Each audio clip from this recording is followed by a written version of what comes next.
guys, this is Kesa Fashion.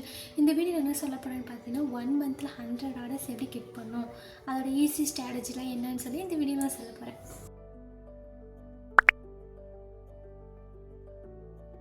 First நீங்கள் வந்து ப்ராடக்ட்டை லான்ச் பண்ணுறதுக்கு முன்னாடி இந்த 5 ஸ்டெப் வந்து ஞாபகம் வச்சுக்கோங்க. பிகாஸ் இதுதான் ரொம்ப மஸ்டானது. Don't miss it. ஃபுல்லாக இந்த வீடியோ பாருங்கள்.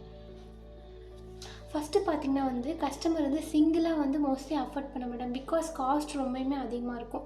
ஸோ சிங்கிள் ப்ரைஸை நம்ம தரதை விட காம்போ ஆஃபர் லைக் வந்து 3 or 4 ஐட்டம்ஸ் நம்ம வந்து காம்போவாக கொடுக்கும்போது கஸ்டமருக்கு பெனிஃபிட்டாக இருக்கும். நமக்கு பார்த்திங்கன்னா வந்து சேல்ஸ் இன்க்ரீஸ் ஆக வாய்ப்பு இருக்குது. செகண்ட் பாயிண்ட் பார்த்திங்கன்னா ப்ராப்ளம் சொல்யூஷன்ஸ் ப்ராடக்ட். இந்த ப்ராப்ளம் சொல்யூஷன்ஸ் ப்ராடக்ட் எப்படி ஐடென்டிஃபை பண்ணணும்னு பார்த்தீங்கன்னா, இப்போ ஒரு ப்ராப்ளம் இருந்துச்சுன்னா அதுக்கு ப்ராப்ளம்க்கு உண்டான சொல்யூஷன் நம்ம கிளியர் எக்ஸ்ப்ளனேஷன் கொடுத்துருக்கணும். அண்ட் தென் பார்த்திங்கன்னா கஸ்டமரே வந்து வாங்குகிற அளவுக்கு அந்த ப்ராடக்ட் வந்து இருக்கணும். இது எனக்கு வேணும் அப்படின்ட்டு சொல்கிற அளவுக்கு அந்த ப்ராடக்ட் வந்து இருக்கணும்.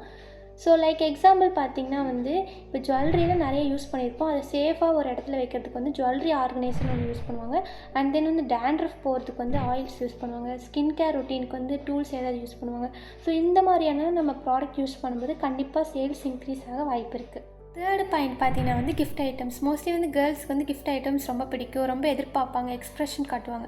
ஸோ நம்ம வந்து என்ன மாதிரியான கிஃப்ட் ஐட்டம்ஸ் கொடுக்கணும்னு பார்த்திங்கன்னா வந்து hair ஆக்சரிஸ், cute clips, jewellery, earrings, daily usage product, இந்த மாதிரியான ரிட்டன் கிஃப்ட் நம்ம ப்ரொவைட் பண்ணும்போது கண்டிப்பாக சேல்ஸ் இன்க்ரீஸ் ஆக வாய்ப்பு இருக்குது.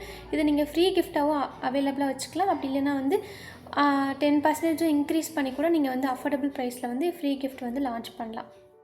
ஃபோர்த்து பாயிண்ட் பார்த்திங்கன்னா வந்து ஒரு ப்ராடக்ட்டை வந்து மெனி வீடியோஸை கன்வெர்ட் பண்ணி அதை வந்து ரெக்கக்னைஸ் பண்ண வைக்கணும். ஃபார் எக்ஸாம்பிள் பார்த்திங்கன்னா டிஃப்ரெண்ட் ஆங்கிள் பிக்சர் எடுக்கணும். அப்படி இல்லைன்னா வந்து ஏஐ டூல் யூஸ் பண்ணி நம்ம வந்து அப்லோட் பண்ணணும். ரீல்ஸோ அப்படி இல்லைன்னா வந்து பிக்சர்ஸோ அப்லோட் பண்ணும்போது மெட்டா என்ன பண்ணுன்னா அந்த ப்ராடக்ட்டை வந்து ரெக்கக்னைஸ் பண்ணி ட்ரஸ்ட்டை வந்து பில்ட் பண்ணுறதுக்கு வந்து நமக்கு ஹெல்ப் பண்ணும். ஃபிஃப்த்து பாயிண்ட் ரொம்ப முக்கியமான பாயிண்ட்டு, ப்ரைஸ் வந்து ஃபிக்ஸ் பண்ணுறது. இப்போ ஒரு ப்ராடக்ட் இருந்துச்சுன்னா அந்த ப்ராடக்ட் உண்டான ப்ரைஸ் நம்ம வந்து கரெக்டாக வந்து கெஸ் பண்ணியிருக்கணும். லைக் பார்த்திங்கன்னா வந்து இப்போது அது ஹையாக இருக்கக்கூடாது, லோவாக இருக்கக்கூடாது. ஸ்டேபிளான ஒரு ப்ரைஸ் வந்து ஃபிக்ஸ் பண்ண தெரிஞ்சுக்கோங்க. ஸோ மோஸ்ட்லி வந்து நீங்கள் ப்ரைஸ் ஃபிக்ஸ் பண்ணும்போது ஜஸ்ட் 99 அண்ட் தென் 199 இந்த மாதிரியான காம்போ நீங்கள் கொடுக்கும்போது மட்டும்தான் வந்து சேல்ஸ் இன்க்ரீஸ் ஆக வாய்ப்பு இருக்குது. இந்த வீடியோ வந்து உங்களுக்கு பிடிச்சிருந்துச்சுன்னா கமெண்ட் பண்ணுங்கள், லைக் பண்ணுங்கள் அண்ட் தென் சப்ஸ்கிரைப் பண்ணுங்கள். பாய்.